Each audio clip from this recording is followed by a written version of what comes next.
Assalamualaikum, permisi. Waalaikumsalam, silakan duduk. Perkenalkan, saya Dr. Naja yang bertugas pada hari ini. Sebelumnya saya akan menanyakan identitas Mas terlebih dahulu ya. Baik, Namanya siapa? Hanif, Hanif ya. Usianya berapa sekarang? 27, 27 tahun ya. Pak Hanif alamatnya di mana? di Bekasi. Di Bekasi.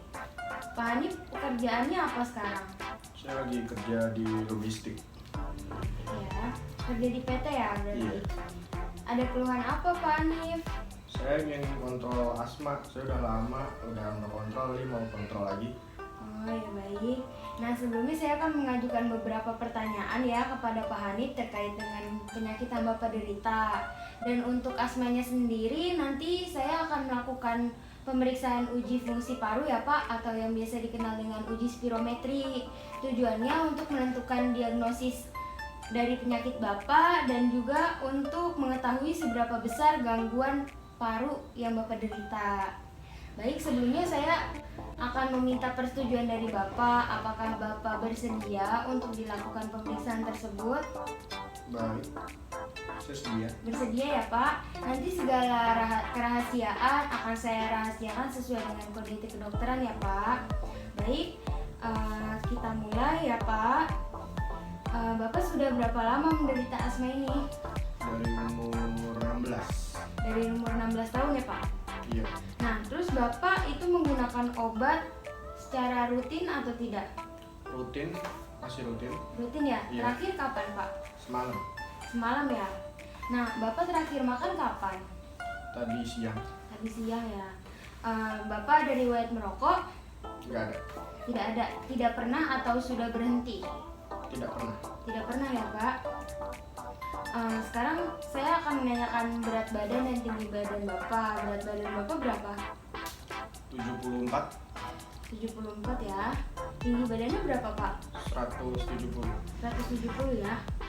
Nah, sekarang saya sudah mendapatkan datanya ya, dan saya akan memasukkan data-datanya tersebut ke alat spirometri.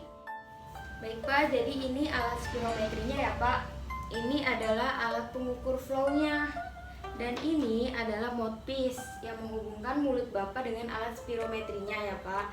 Jadi mouthpiece ini hanya digunakan satu kali ya Pak. Kemudian nanti ini mouthpiece-nya Bapak gigit, dimasukin ke mulut, kemudian digigit. Pastikan jangan sampai ada udara yang bocor ya Pak dari sela-sela mulut. Nanti kita akan melakukan 2 teknik ya Pak. Saya akan pandu nanti tekniknya, dan nanti Bapak hidungnya dijepit ya Pak. Baik, Bapak ini silakan dipegang terlebih dahulu.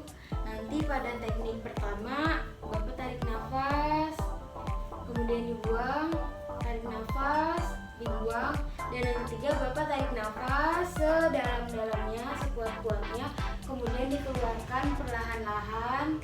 Tidak boleh berhenti ya Pak, perlahan-lahan sampai maksimal ya Pak, sampai tidak kuat lagi Bapaknya ya. Silakan Bapak dimasukkan ke mulutnya, digigit, jangan sampai ada yang bocor. Hidungnya saya jepit ya Pak. Maaf. Ya Bapak ikuti instruksi saya ya. Tarik nafas, buang, tarik nafas, buang, tarik nafas sedalam-dalamnya, kemudian buang secara perlahan. Terus, tidak boleh berhenti. Terus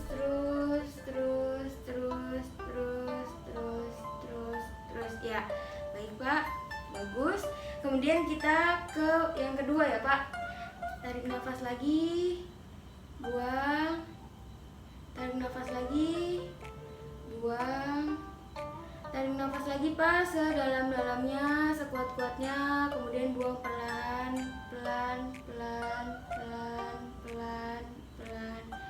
sampai sehabis-habisnya. Baik, ini udah bagus ya Pak. Sekarang kita masuk ke yang ketiga, sama.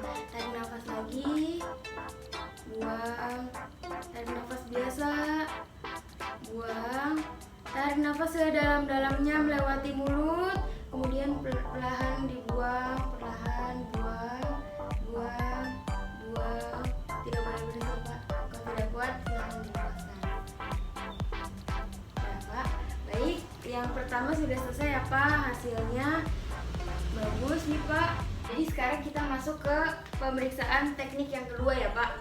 Jadi di sini hampir sama seperti teknik yang pertama, tetapi bedanya di sini Bapak tarik nafasnya sedalam-dalamnya kemudian dikeluarkannya secara secepat-cepatnya ya Pak. Jadi tarik nafas yang sedalam-dalamnya kemudian dikeluarkan secepat-cepatnya. gitu ya Pak. Ya. Baik, ini silakan dipegang mouthpiece dan flow-nya. Hidungnya dijepit. Dikit ya Pak, itu mouthpiece-nya. Kemudian ikuti instruksi saya. Tarik nafas biasa, buang. Tarik nafas biasa, buang. Kemudian tarik nafas sedalam-dalamnya, kemudian dikeluarkan secepat-cepatnya. Nah, ya, bagus Pak. Baik, sekarang kita ke yang kedua ya. Tarik nafas biasa, buang. Tarik nafas biasa, buang. Tarik nafas sedalam-dalamnya, kemudian dikeluarkan secepat-cepatnya. Ya. Sekarang yang ketiga ya Pak. Tarik nafas. Sudah siap Pak? Tarik nafas biasa, buang. Tarik nafas biasa, buang. Tarik nafas sedalam-dalamnya, kemudian dikeluarkan secepat-cepatnya. Nah, baik Pak, bagus Pak. Alhamdulillah. Makasih Pak. Nah baik Pak, tadi kita sudah melakukan 3 kali pemeriksaan yang rentang nilainya itu tidak beda jauh ya Pak. Nah ini pemeriksaan sudah selesai, Bapak silahkan duduk kembali ya Pak. Ini alat pengukur flow-nya kita bersihkan dengan kapas alkohol.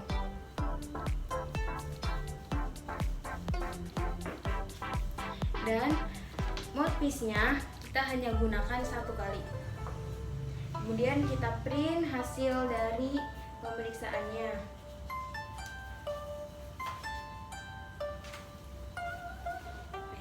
Sudah didapatkan hasilnya, kita melaporkan kepada pasien. Saya akan menjelaskan hasil dari pemeriksaan yang tadi telah kita lakukan ya Pak. Nah, data ini dapat kita terima dengan baik Pak, karena tadi Bapak mulainya dengan sangat bagus sehingga datanya itu dimulai dari 0. Kemudian Bapak juga dapat menyelesaikannya dengan baik sehingga kita dapatkan titik puncaknya itu hanya 1. Dari 3 hasil itu didapatkan perbedaan kurang dari 100 ml Pak di antara 3 teknik atau 3 manuver ya Pak. Kemudian pada teknik yang pertama itu didapatkan hasil kapasitas vital Bapak itu dalam kondisi normal, yaitu dengan nilai 4 liter, dimana sesuai dengan prediksi dari ras dan usia Bapak yaitu 100%. Kemudian pada teknik kedua itu didapatkan kapasitas vital paksa itu dengan nilai terbaik yang didapatkan sama Pak, yaitu 4 liter. Dengan nilai prediksinya sesuai dengan usia dan ras Bapak, yaitu Bapak dapat melakukannya sebesar 103%, yang mana pada kondisi normal ini melebihi Pak dari orang-orang normal biasanya dapat lakukan. Nah kemudian pada teknik ketiga ini kita mendapatkan kapasitas vital paksa ekspirasi detik pertama ya Pak. Bapak di sini dalam kondisi normal, di mana nilai yang didapatkan dari nilai prediksi yaitu 3,4 liter dan nilai yang Bapak dapatkan 3,37, di mana ini 97% ya Pak dari nilai prediksi yang orang normal dapat melakukannya. Kemudian kita akan melihat apakah ada obstruksi atau retriksi pada paru-paru Bapak ya. Di sini saya akan mengambil nilai dari rasio kapasitas volume ekspirasi paksa detik pertama dengan kapasitas vital paksanya ya Pak.